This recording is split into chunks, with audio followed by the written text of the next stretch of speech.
Estamos de volta. E olha, gente, seu carro merece um tratamento especial.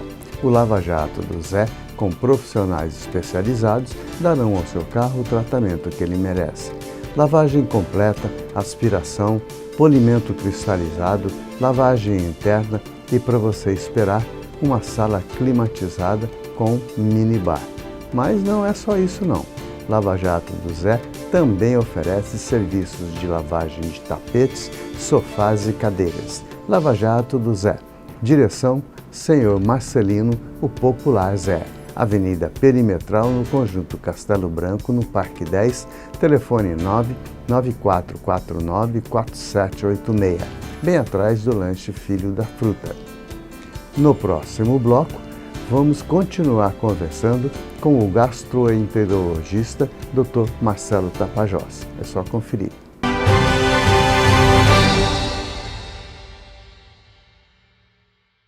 Estamos de volta. Sempre eu falo direto do churrasco da Vila, onde você saboreia um churrasco no fogo de chão. E, gente, é mais uma delícia. E aqui eles fazem uma costela no fogo de chão e também um cupim bastante diferente, porque muitas pessoas não é verdade, que a carne, a costela, ela é realmente um pouco gordurosa, mas também depende muito da maneira com que é feita. E aqui eles fazem de uma maneira que elimina grande parte dessa gordura. Então eu nunca comi uma costela no fogo de chão mais saborosa do que essa daqui. E olha que eu vim de grandes centros, sul, sudeste, e até conheci grandes produtores de churrasco como a Argentina e o Uruguai. Mas churrasco daqui vale muito a pena, e sem falar que você está num ambiente extremamente agradável. Você está numa casa de 1891, você está num quintal bosqueado. Aqui não tem ar-condicionado, mas é proposital, porque aqui você vai estar em contato com a natureza, que é o que mais bem faz para todos nós. Então você tem a luz natural, você tem o vento natural, você tem o cantar dos pássaros, você tem a fruta que está caindo no telhado e fazendo barulho. Então tudo isso faz parte, gente, desse contexto prazeroso que a gente tem e pode oferecer aos nossos convidados. E hoje, com a honra e o prazer de estar com o Dr. Marcelo Tapajós, gastroenterologista, e tem também um trabalho fantástico na Fundação SECOM. E tem a sua linha direta através do 3233-1675. Doutor, então, nós estávamos falando no bloco passado dos cânceres de colo e também na diferença e também a prevenção. E o diagnóstico para esses dois cânceres, doutor? Como que é feito? Ótimo. Então, eu acho que a gente, junto desse tema, diagnóstico do câncer coloretal, a gente também deve puxar uma outra situação que tem que ser mais divulgada, que é o rastreamento. Então, o termo rastreamento é justamente procurar a doença naquela pessoa que tem o risco, de ter essa doença, mas não desenvolveu ainda os sintomas. Então, no caso do câncer do cólon, hoje em dia, cólon reto, hoje em dia, as sociedades preconizam que a pessoa faça, independente de sintomas, como eu falei, aos 45 anos, um teste que pode ser a pesquisa de sangue oculto nas fezes, caso positivo, fazer a colonoscopia, ou já fazer a colonoscopia diretamente. Até poucos anos atrás essa idade era 50 anos de idade, mas houve um aumento da incidência de câncer, desse câncer no adulto jovem. Então a tendência foi diminuir essa idade. Então, sangue oculto e colonoscopia são os dois métodos principais para fazer esse rastreamento. Para diagnóstico, também seria no paciente com manifestação clínica, e aí eu rapidamente falo das principais manifestações, que isso é importante, porque às vezes a pessoa ela tem um diagnóstico tardio porque que, não... em outras palavras, seria um start para a pessoa procurar um profissional. Exatamente, né? Exatamente. E eu acho que a gente, com certeza, né, tem visto isso acontecer, né, de as pessoas chegando tardiamente justamente por não detectar. Eu tenho na minha pessoa essa experiência. Eu fui renovar uma carteira de motorista e o médico simplesmente disse: eu não posso te autorizar. Falei: mas por quê, doutor? Não, porque você está com um problema de pressão, você está alta, muito alta a sua pressão. Eu preciso de um diagnóstico cardiológico. Moral da história, para resumir, que eu não vou tomar o tempo desse outro assunto, que é bem, muito importante. Tem 2 anos que eu vou, todo mês eu estou indo para médico para cuidar de uma coisa, cuidar de outra, cuidar daquilo, e assim vai. E assim seria, então, esse start, o que a pessoa tem que ter, está acontecendo para procurar o profissional. Então, sangue nas fezes. Sangue nas fezes nunca é normal. Pode ser até um cortezinho, né, que é uma fissura, pode ser uma doença hemorroidária, mas pode ser um câncer também. Então, sangue nas fezes, a dor abdominal, ela tem que ser vista também. Então, uma dor abdominal, sobretudo uma dor em cólica, em aperto, pode ser associado ao câncer de cólon. Alteração do trânsito intestinal, ou com diarreia, né? Um paciente que tem um determinado padrão e evolui com diarreia, ou evolui com constipação, com dificuldade para evacuar. Isso também pode ser um outro alarme, né? Um outro sinal de alarme. Emagrecimento. Eu estou emagrecendo e não sei porquê, me alimento como eu sempre me alimentei, estou perdendo peso. Isso é um outro sinal de alarme. E outros que o médico vai ver, uma anemia, um exame clínico, um exame físico alterado. Então, são manifestações que são sinais que o corpo está dando. E aí, quando isso acontece, né, não é mais aquela fase que a gente falou, do rastreamento. Então, já é uma fase que provavelmente, né, o tumor já está instalado. Então, o ideal mesmo é tentar o rastreio. E o tratamento, doutor, como que é feito? Porque a gente percebe que aí, até que a pessoa procure o profissional, seja feito o diagnóstico, aí conseguir começar um tratamento já se foi algum tempo. E o câncer não espera, né? Exatamente. Infelizmente tem, né, esses vários momentos, né? No caso do paciente com manifestação clínica, no cólon reto é a colonoscopia. Tendo uma lesão vai ser biopsiada, tem o tempo da biópsia também, né, do histopatológico, então vai ser analisado o material para afirmar o diagnóstico definitivo. E aí o tratamento, a gente usa um termo, né, ele é multidisciplinar.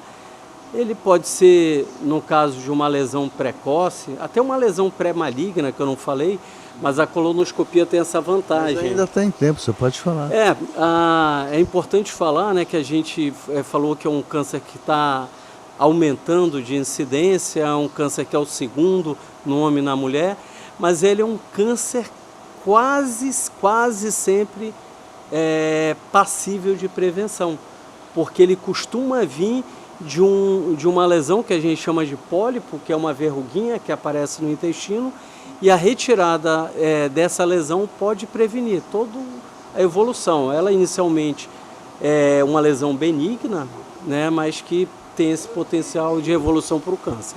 Mas essa verruguinha, ela já é pré-existente? Ela simplesmente inflama ou algo parecido? Ou isso acontece no momento que a pessoa é acometida por um câncer? Não, esses pólipos, eles têm vários tipos que a gente chama histológicos, né? Então tem vários tipos ali que podem aparecer. O mais frequentemente associado com câncer é o chamado adenoma. Então, um pólipo que vai ocorrendo com o tempo, essa pequena lesão, e ela ocorre decorrente daqueles fatores que a gente falou, né? Da profilaxia primária, da prevenção primária que a gente deveria fazer e muitas vezes não faz e propiciam que haja, né, esse desenvolvimento desses pólipos. Então, o pólipo adenomatoso principalmente. Daí que vai a progressão dele, e essa progressão é outra notícia também boa, que geralmente leva vários anos. Então, é uma lesão que não evolui rápido. Então, a pessoa que detecta um pólipo, ela certamente vai estar curada daquela lesão. E esse pólipo é assintomático, doutor? Ele pode ser assintomático, inclusive na maioria das vezes é assintomático, mas pode também, dependendo do grau dele, né? Alguns pólipos mais avançados podem sangrar também, e sangrar é visível ou aparecer no sangue oculto, né? Naquela pesquisa de sangue oculto nas fezes que a gente falou. Doutor, recentemente, a gente vai entrar agora num outro tipo de câncer. Se o senhor não se sentir confortável para falar, eu sei que não é a sua especialidade, mas a gente sempre fala que o médico é o nosso Deus, então ele está sempre muito mais bem informado do que a gente. E recentemente nós perdemos uma cantora. E já se sabe, já foi dito em alto e bom tom, que dinheiro não foi problema. Então, o que podemos então atribuir de termos perdido a Preta Gil se dinheiro realmente não foi problema? Porque hoje, quando se fala, tô doente, você pode inventar aí um bolso grande porque você vai gastar um dinheiro bom. Ok. O câncer, independente da localização dele, ele tem sempre aquele momento, né, que ele está começando. Então, quando é feito esse diagnóstico precoce, e aí a gente voltando ao cólon, ao reto, há várias paredes, há várias camadas na parede do intestino. Quando ela está naquela camada bem superficial, que é chamada de mucosa, ele pode ser tirado até pela endoscopia. Ele não precisa de cirurgia. Então, tudo repousa nisso. No Brasil, 85%, é esse o dado, dos diagnósticos do câncer de cólon e reto são feitos em fases avançadas. Então, que dificulta mais, que dificulta. Né? Então, quando a gente fala de fase avançada, a gente tem pacientes já sem possibilidade de tratamento nenhum curativo, né? Tem os pacientes que já vão só para tratamento paliativo. Então, eu não sei detalhes do caso dela, mas muito possivelmente, pelo que a gente vê, aqueles primeiros sinais não foram observados, né, as manifestações clínicas, e deve ter sido, por conta disso, diagnosticado numa fase mais avançada. Também se sabe que há tipos, né, de tumores mais agressivos, e mesmo numa fase não tão avançada, mas pela própria característica dele, essa possibilidade de evoluir mais rápido. Bom, lembrando a vocês que o Dr. Marcelo Tapajós, gastroenterologista, e também tem um trabalho muito bonito e fantástico na Fundação SECOM. Linha direta com o Dr. Marcelo Tapajós, 3233-1675. Doutor, eu queria voltar agora para a sua especialidade. Os cânceres é comum também, não é, dentro da sua especialidade, dentro da gastroenterologia? O gastro, ele faz parte, né, o gastroenterologista, como endoscopista, ele faz parte de um momento de toda essa história, né, do câncer.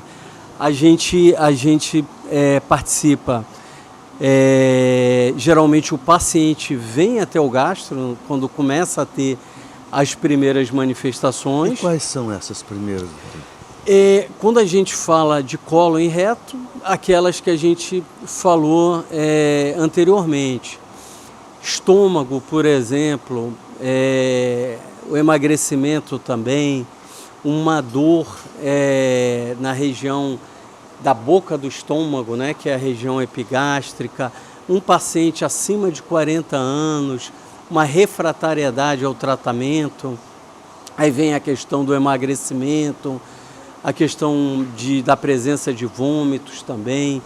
Então, são os cânceres com maior prevalência do trato digestivo, estômago e cólon. Esôfago é menos, mas também um câncer importante. E é contagioso? Não. O câncer do trato digestivo não é contagioso. Né? A gente falou do câncer anal, que tem, né, o vírus, né, o papiloma vírus associado, esse sim, mas cólon, reto, estômago, esôfago, absolutamente. E outra coisa que se fala muito é a gordura no fígado. Até que ponto isso aí pode prejudiciar rapidamente um paciente? Então, você falou agora, Edson, até interessante que puxou para um outro câncer, né, que a gente não estava falando. Desculpe. Não, mas não estava tocando mais no trato digestivo, mas o fígado ele é importante nesse contexto todo. Se a gente quer falar assim, algumas coisas importantes do câncer de fígado, para abreviar um pouco, a gente falar, por exemplo, câncer de fígado, o mais comum se chama hepatocarcinoma, e ele é um câncer que geralmente dá no paciente cirrótico. Então, o paciente cirrótico é um paciente de risco para o câncer de fígado. O vírus da hepatite B é um vírus considerado oncogênico. Que, aliás, deixa eu te cortar e dizer, e para vocês, você, senhorinha, você, senhorzinho, que nos acompanha e que está sempre com a gente, sempre comentando sobre as nossas matérias, olha, tá aí a vacina de graça de hepatite C, B. Você só tem que ir lá no posto, gente. Faça isso. Olha, a gente sabe que o homem, ele não gosta muito de médico, não. Mas então a senhora pegue o seu marido e diz assim, marido, você pode me acompanhar para mim tomar uma vacina ali no posto tal? Qualquer posto perto da sua casa vai ter. Aí o seu marido vai. Chegando no posto, você diz, por que você também já não toma vacina? Porque você evita de ter a doença. E assim, nós vamos dizimando essa doença. Por quê, gente? Se nós tivéssemos que pagar, se nós estivéssemos lá nos Estados Unidos, vocês iam pagar e pagar alto, não é barato não, por uma vacina. E aqui nós temos de graça, mas vocês não estão colaborando para que a secretaria possa fazer a vacinação. Então, pense nisso, vamos fazer. Continuando então, doutor. Cirrose, hepatite B, hepatite C, essa infelizmente ainda não tem vacina. E aí eu chego no que o senhor começou a pergunta, que foi da gordura no fígado, que é a chamada doença hepática metabólica, esteatótica. Essa doença, ela tem uma prevalência muito alta na população, então é muito frequente e é uma causa também de câncer de fígado. A grande maioria não vai evoluir, mas tem um grupo que evolui para uma inflamação, uma esteatohepatite, pode evoluir para a cirrose e para o câncer de fígado. Recentemente, isso aconteceu com um paciente meu, só com gordura no fígado, e teve essa evolução de um ano para o outro, e assintomático. Então, é uma epidemia, vamos dizer, essa doença gordurosa do fígado, e tem que ficar atento também. Isso é alimentação, doutor? Também alimentação. É associado, sobretudo, a uma coisa que a gente chama de síndrome metabólica. A síndrome metabólica, ela compõe algumas doenças. Então, é aquele problema do triglicerídeo, do colesterol, a barriga, né, proeminente, a pressão alta, o diabetes, né, a própria obesidade. Então, são esses fatores da síndrome metabólica, e a própria diabetes, isoladamente, é um fator de risco dessa doença esteatótica, né, do fígado. Bom, gente, eu queria ficar aqui a noite toda falando com o Dr. Marcelo, porque a gente começa absorvendo muitas das coisas que no nosso dia a dia nós não fazemos. Ou seja, a gente só procura o médico quando a gente está muito ruim, enquanto que não deveria ser assim. A gente deve procurar também nas rotinas, fazendo exames, procurando, doutor, eu queria saber como é que está o meu fígado, doutor, eu queria saber como é que está meu intestino, como é que está meu coração, como é que está, enfim.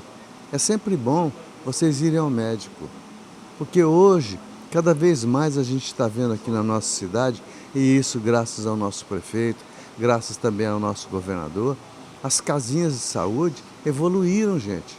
Agora são policlínicas que você tem especialistas. Se você não encontra o especialista que você procura naquela unidade, você vai encontrar em outra.